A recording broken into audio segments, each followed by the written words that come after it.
Good morning. पिछला class में हम आप लोगों को प्रकाश के अपवर्तन और अपवर्तनांक के बारे में बात किए थे। अपवर्तनांक क्या है, अपवर्तनांक से रिलेटेड हमने लगभग 15-20 पॉइंट आपको बताए थे। आज का जो क्लास है आपका वो बहुत ही अधिक महत्वपूर्ण क्लास है, बहुत ही ज्यादा महत्वपूर्ण क्लास है। सबसे पहले इसमें एक छोटा सा टॉपिक रह गया है पीछे वाला, हम उसकी चर्चा कर रहे हैं।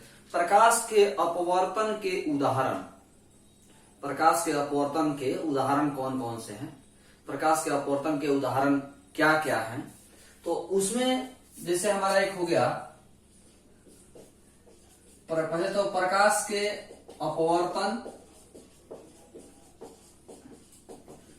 के उदाहरण, प्रकाश के अपवर्तन के उदाहरण कौन कौन से हैं। तो हमारा पहला है कुआं की गहराई कम प्रतीत होना। कुआं की गहराई कम प्रतीत होना। दूसरा, जल में छड़ी का टेढ़ा दिखाई देना। जल में छड़ी का टेढ़ा दिखाई देना। तीसरा है वास्तविक दिन की लंबाई का आभासी दिन की लंबाई से कम होना। इस तरह से एग्जाम्पल हमारा हो जाएगा। तो बहादुर, प्रकाश के अपवर्तन के उदाहरण, कुआं की गहराई कम प्रतीत होना, जल के अंदर छड़ी का टेढ़ा दिखाई देना। जब आप लोग कोई जल के अंदर, जैसे आपके घर में ही मैंने किचन में कोई गमला में या बाल्टी में पानी है, उसमें आप कलछुल डाल दीजिए, छोलनी डाल दीजिए, तो देखिएगा कि नीचे आपको ऐसे मुड़ा हुआ दिखाई देगा। सीधा आपको जैसे नहीं दिखाई देगा, नीचे जाकर मुड़ा हुआ लगेगा कि मुड़ा हुआ है। आप घर में ट्राई कर भी सकते हैं। तो जल के अंदर छड़ी का टेढ़ा दिखाई देना, वास्तविक दिन की लंबाई का आभासी दिन की लंबाई से कम होना। जो रियल दिन की लंबाई है, जैसे हम लोग को जो दिन दिखाई देता है, जैसे हम लोग कहते हैं कि आज सूर्योदय से लेकर सूर्यास्त तक मान लीजिए 11 घंटा लगा, तो ये हम लोग को दिखाई दिया। लेकिन जो रियल है वो 11 घंटा से कम ही होता है। या यदि हम लोग को किसी दिन ऐसा सूर्योदय और सूर्यास्त से लेकर का जो अंतर है वो 13 घंटा है, तो जो वास्तविक है वो उससे कम है। तो जो वास्तविक दिन की लंबाई है वो जो हम लोग को दिखाई देता है उससे कम होता है।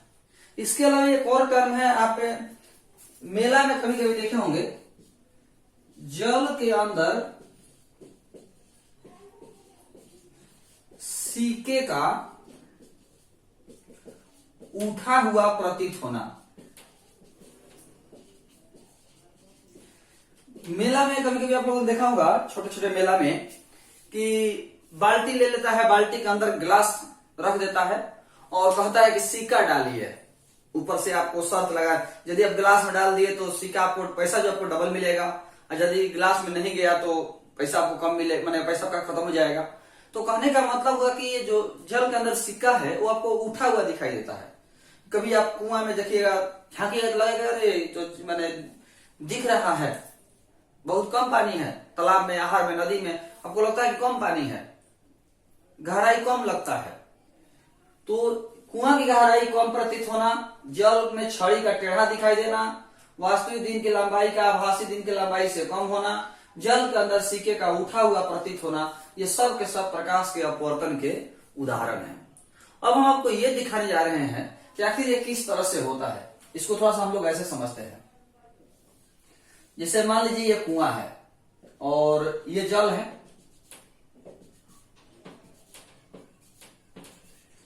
ये कुआं है और इसमें ये जल भरा हुआ है। यदि कुआं की पेंदी, जैसे ये हमारा पेंदी हुआ, तो यहां से मान लीजिए हम देख रहे हैं, तो यहां से चला हुआ लाइट जो है यहां मान लीजिए पहुंचा, मान लीजिए मानने में कहता है यहां पहुंचा, तो ये हमारा जल सघन हुआ और ऊपर हवा है, नीचे जल है, ऊपर हवा है, तो ये सघन माध्यम हुआ, ये विरल माध्यम हुआ। तो जब सघन से विरल में जाएगा तो अविलंब से दूर भागेगा, तो ये प्रकाश किरण ऐसे मुड़ गया। इसको रियल में इधर जाना था लेकिन ऐसे मुड़ गया। तो यहां पर जो व्यक्ति खड़ा है ना, उसको यह प्रकाश किरण यहां से आता हुआ दिखाई देगा, यहां से, यानी उसको जल का जो कुआं का पेंदी है उसको यहां नजर आएगा। जो प्रकाश किरण यहां से निकला था वो यहां से जाने के बाद मुड़ गया, तो जो यहां से देखने वाला व्यक्ति है उसको कुआं का पेंदी यहां दिखाई दे रहा है, यानी इतना उसको कम दिखाई दे रहा है। यदि ये 10 फीट है तो उसको 8 फीट दिखाई देगा कि कुआं 8 फीट गहरा है। क्यों? क्योंकि प्रकाश किरण जब सघन माध्यम से विरल माध्यम में गया तो अविलंब से मुड़ गया, और जब अविलंब से मुड़ गया तो स्वाभाविक सी बात है उसको कुआं की गहराई यहाँ दिखाई दे रहा है। इतना ही अब महसूस हो रहा है, इसीलिए कह रहा है कुआं गहराई कम प्रतीत हो रहा है। और ये किसकी वजह से हुआ है? प्रकाश के अपवर्तन की वजह से हुआ है। सेम एक और एग्जाम्पल देखिए, दूसरा वाला, जल के अंदर छड़ी का टेढ़ा दिखाई देना। जल के अंदर छड़ी का टेढ़ा दिखाई देना, जैसे ये मान लीजिए हमारा जल है और इसके अंदर ये हम कोई कांच के छड़ डाले हुए हैं, या जो भी छड़ डाले हुए हैं, तो प्रकाश किरण जब यहां से पहुंचा यहां पर, तो इसके बाद ये मुड़ गया, तो मुड़ गया इधर। क्यों? क्योंकि सघन से विरल में जाएगा तो अविलंब से दूर भागेगा, अविलंब से दूर भागेगा, तो ये जो प्रकाश किरण है उसको यहां से आता हुआ दिखाई दे रहा है, यानी अब उसको ये छड़ी ऐसे दिखाई देगा, यहां से ऐसे दिखाई देगा। इसीलिए कह रहा है कि जल के अंदर छड़ी जो है मुड़ा हुआ टेढ़ा दिखाई देता है। उसके बाद इसी तरह से जल के अंदर सिक्के का उठा हुआ प्रतीत होना, ये भी वही केस है। सिक्का यदि यहाँ है तो उसको यहाँ दिखाई देगा, इतना कम, माने इतना इतना जो है सिक्का जो है उठा हुआ दिखाई देगा। इसका भी वही कारण है कि जब प्रकाश किरण सघन माध्यम से विरल माध्यम में जाएगा तो अविलंब से दूर भागेगा, अविलंब से दूर भागेगा तो थोड़ा ऊपर दिखाई देगा। तो ये सब सब प्रकाश के अपवर्तन के उदाहरण है। अब वास्तविक दिन की लंबाई का आभासी दिन की लंबाई से कम होना, इसको भी समझ लेते हैं थोड़ा। जो वास्तविक दिन की लंबाई है वो आभासी दिन की लंबाई से कम होता है, तो कैसे कम होता है? वास्तविक दिन की लंबाई आभासी दिन की लंबाई से कम कैसे होता है, हम अब उसको देख लेते हैं। वास्तविक दिन की लंबाई आभासी दिन की लंबाई से कम कैसे होता है, थोड़ा सा उसको देखते हैं।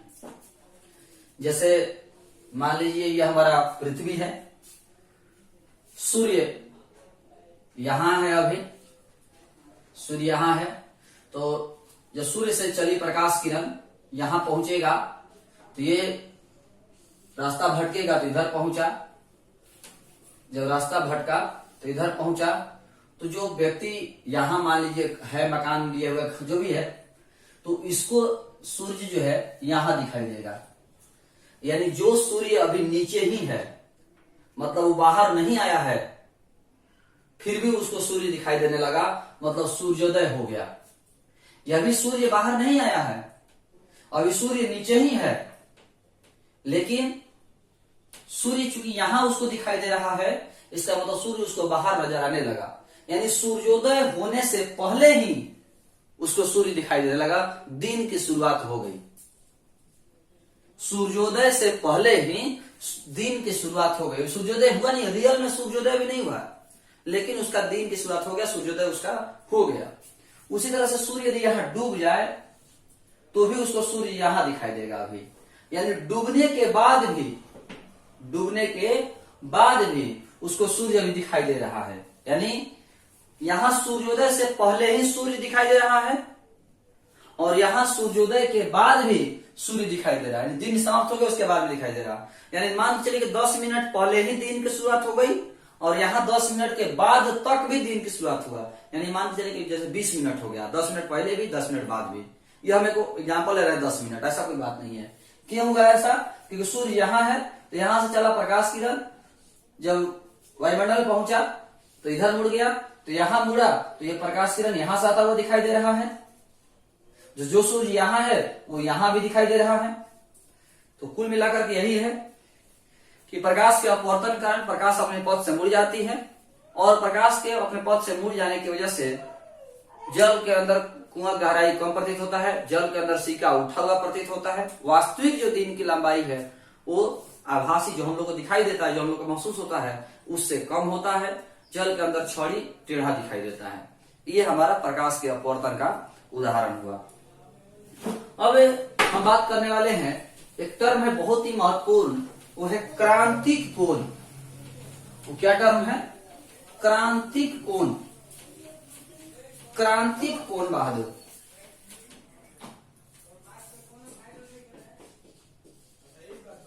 क्रांतिक कोण,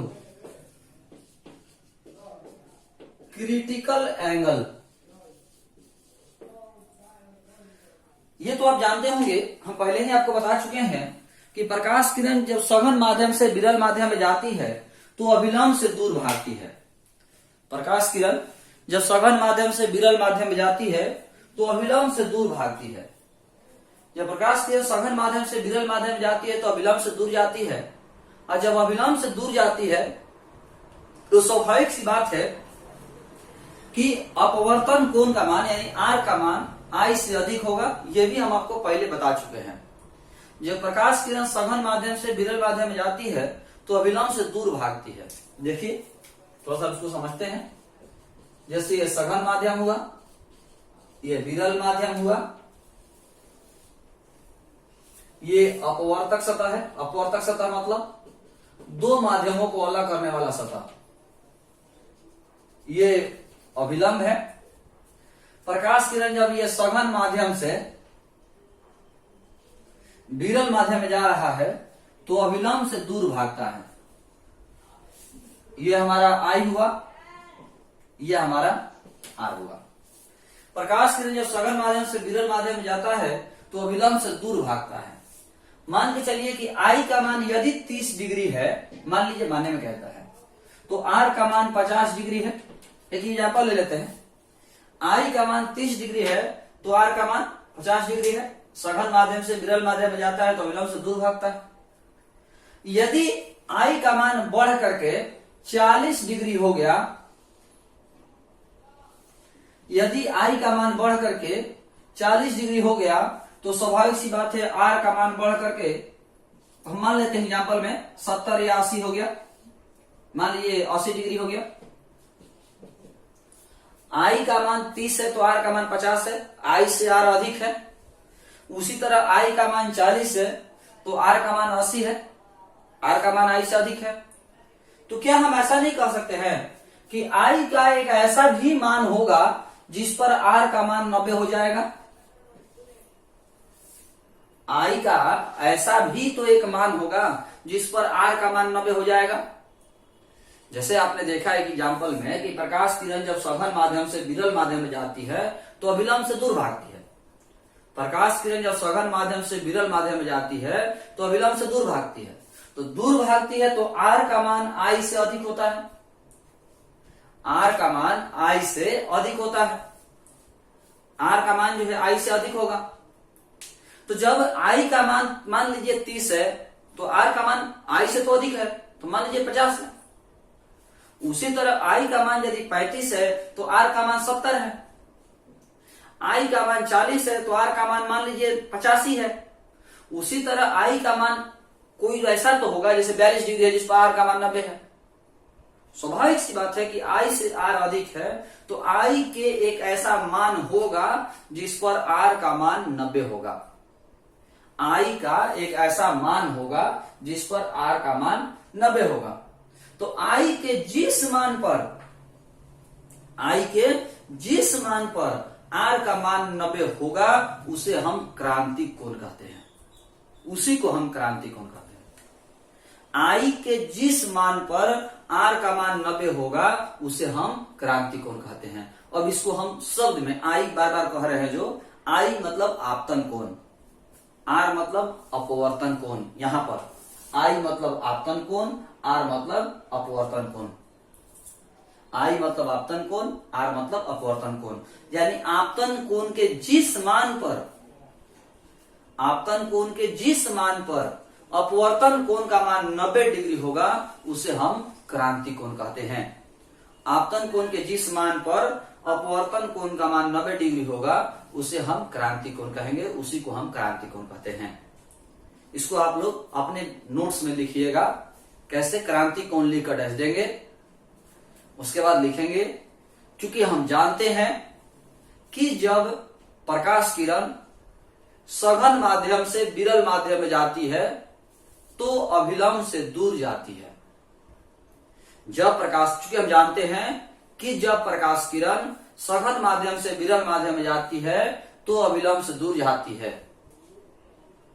अर्थात अपवर्तन कोण का मान आपतन कोण से अधिक होता है। अर्थात अपवर्तन कोण का मान आपतन कोण से अधिक होता है। जैसे जैसे आपतन कोण का मान बढ़ता है अपवर्तन कोण का मान भी बढ़ता है। जैसे जैसे आपतन कोण का मान बढ़ता है अपवर्तन कोण का मान भी बढ़ता है। आपतन कोण के एक विशेष मान पर अपवर्तन कोण का मान 90 डिग्री हो जाता है। आपतन कोण के विशेष मान पर अपवर्तन कोण का मान 90 डिग्री हो जाता है। आपतन कोण के इस मान को क्रांति कोण कहा जाता है। आपतन कोण के इस मान को क्रांति कोण कहा जाता है। अन्य शब्दों में पैराग्राफ चेंज करके लिखेंगे, जब प्रकाश किरण सघन माध्यम से विरल माध्यम में जाती है तो आपतन कोण का वह विशेष मान, जब प्रकाश किरण सघन माध्यम से विरल माध्यम में जाती है तो आपतन कोण का वह विशेष मान जिस पर अपवर्तन कोण का मान 90 डिग्री हो जाता है क्रांति कोण कहलाता है। इन्वर्टेड कॉमा बंद। आपतन कोण का वह विशेष मान जिस पर अपवर्तन कोण का मान 90 डिग्री हो जाता है क्रांति कोण कहलाता है। इन्वर्टेड कॉमा बंद। इसे सी द्वारा सूचित किया जाता है। सी पर कैट माने बिल्ली, इसे सी द्वारा सूचित किया जाता है। चलिए एक बार फिर से ये लैंग्वेज लिखने वाला जो था वो हमने बता दिया, एक बार फिर समझते हैं। जब प्रकाश के सघन माध्यम से विरल माध्यम में जाती है तो अभिलंब से दूर भागती है। जब दूर भागेगी तो आई से आर का मान ज्यादा ही होगा, हमेशा।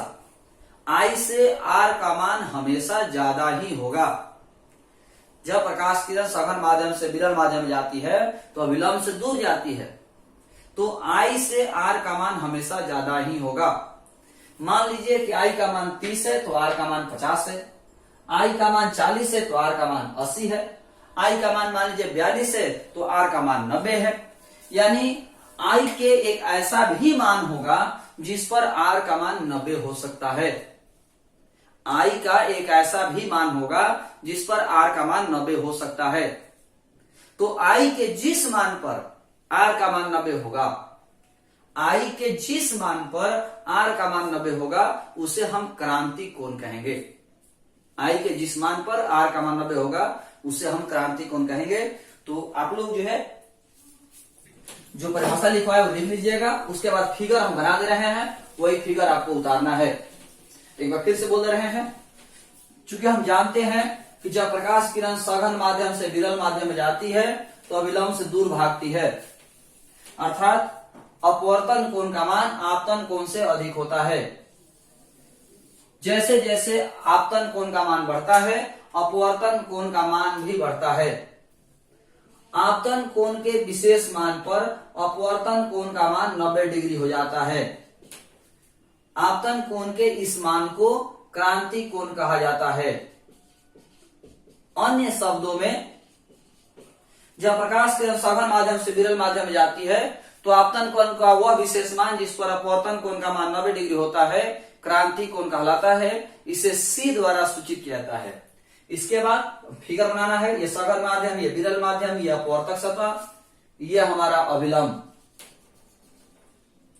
ये हमारा अभिलंब, ये आपतित किरण, तो ये हमारा हो गया आपतन कोण, ये हमारा हो गया आपतन कोण।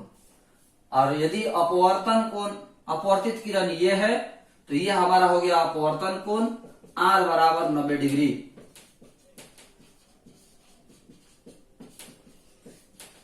यानी आपतन कोण का वह मान जिस पर अपवर्तन कोण का मान 90 डिग्री है क्रांति कोण कहलाता है, और क्रांति कोण को C से सूचित करते हैं। तो अब ये जो I है वो C कहलाएगा। जब R का मान 90 हो जाएगा तो I बराबर C होगा। तो हम इसको एक ऑब्जेक्टिव के रूप में भी लिख सकते हैं कि जब I बराबर C तो R बराबर 90 डिग्री। हम लिख सकते हैं कि जब I बराबर C तो R बराबर 90 डिग्री। जब I बराबर C तो R बराबर 90 डिग्री। यह हमारा टर्म हुआ क्रांति कोण का। क्रांति कोण में आपने क्या देखा कि जब प्रकाश के सघन माध्यम से विरल माध्यम में जाती है तो अभिलंब से दूर जाती है। अभिलंब से दूर जाएगी तो अपवर्तन कोण का मान आपतन कोण से अधिक होगा। जैसे जैसे आपतन कोण का मान बढ़ेगा अपवर्तन कोण का मान भी बढ़ेगा। आपतन कोण के एक विशेष मान पर अपवर्तन कोण का मान 90 डिग्री हो जाता है। तो आपतन कोण के जिस मान पर अपवर्तन कोण का मान 90 होगा उसे हम क्रांति कोण कहते हैं। जब I बराबर C होगा तो R बराबर 90 डिग्री होगा। यह भी एक ऑब्जेक्टिव है, यह फिगर उतार लेना है। वीडियो को पोस्ट करके या स्क्रीनशॉट लेकर के आप इस फिगर को उतार लेंगे। वीडियो को रोक करके या स्क्रीनशॉट लेकर के आप इसको उतार सकते हैं। आगे हम लोग जानेंगे इसी में पूर्ण आंतरिक परावर्तन। क्रांति कोण में हम लोग पढ़ेंगे पूर्ण आंतरिक परावर्तन। पूर्ण आंतरिक परावर्तन इसी में थोड़ा सा इसी फिगर को समझते हैं। आपने क्या देखा कि जैसे मान लीजिए I का मान 30 है तो R का मान 50 है, I का मान 40 है तो R का मान 80 है, I का मान लीजिए 42 है तो R का मान 90 है। तो यही मान लीजिए हमारा कि I का मान 40 डिग्री है तो R का मान 90 है। ऐसा आप मान लीजिए, एक एग्जांपल ले लीजिए कि I का मान 40 डिग्री है तो R का मान 90 है। तो I का मान जब 40 से अधिक करेंगे, I का मान जब हम 40 से भी अधिक करेंगे तो R का मान तो 90 से अधिक होगा, और 90 से अधिक होने का मतलब हुआ कि इस साइड चला जाना। जब I का मान क्रांति कोण के बराबर है तो R का मान 90 है। जब I का मान क्रांति कोण के बराबर है तो R का मान 90 है। I का मान जब क्रांति कोण के बराबर है तो R का मान तो 90 है। लेकिन I का मान यदि क्रांति कोण से भी अधिक कर दिया जाए, I का मान यदि क्रांति कोण से भी अधिक कर दिया जाए तो R का मान तो स्वाभाविक सी बात है 90 से अधिक होगा। आपने देखा कि क्रांति कोण पर R का मान 90 है, क्रांतिक कोण पर R का मान 90 है। तो यदि I का मान क्रांति कोण से अधिक कर दिया जाए तो R का मान 90 से अधिक होगा, और जब R का मान 90 से अधिक होगा तो 90 से अधिक होने का मतलब हुआ कि प्रकाश किरण इसी रास्ते में आ गया, ऐसे आ गया।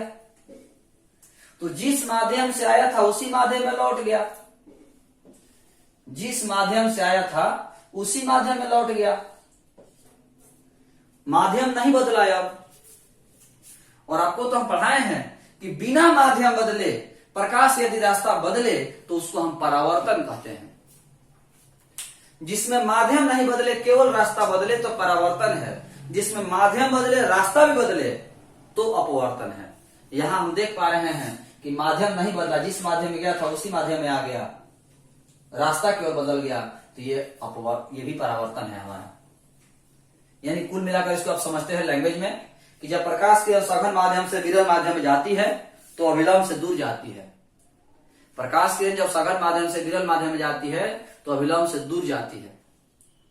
जैसे जैसे आपतन कोण का मान बढ़ता है अपवर्तन कोण का मान भी बढ़ता है।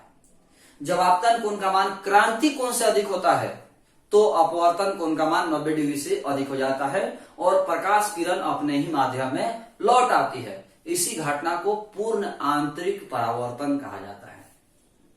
इसी घटना को पूर्ण आंतरिक परावर्तन कहा जाता है।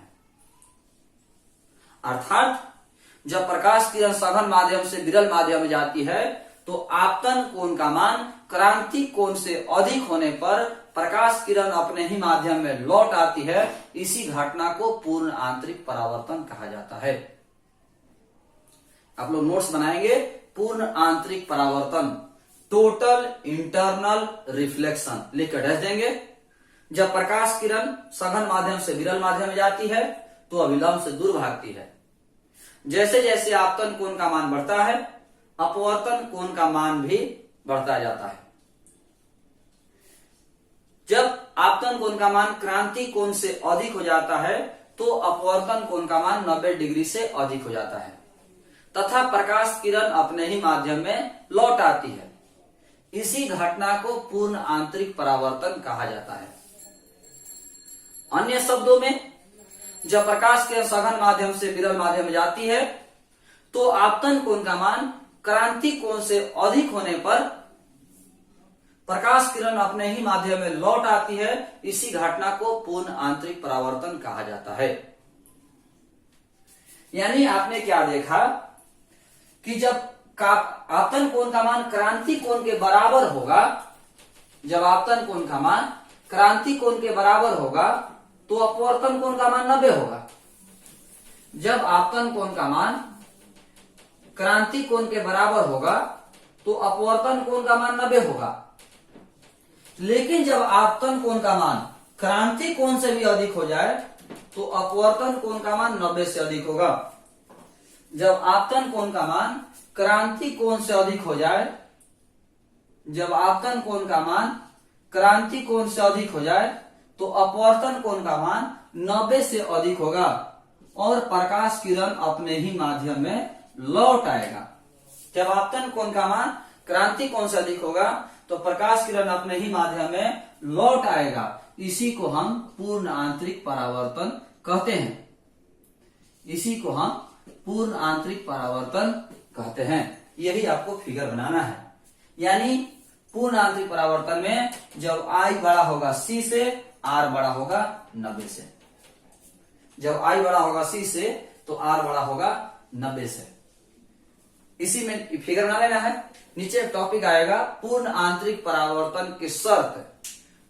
पूर्ण आंतरिक परावर्तन के शर्त नीचे लिखेंगे। पूर्ण आंतरिक परावर्तन के 2 शर्त हैं।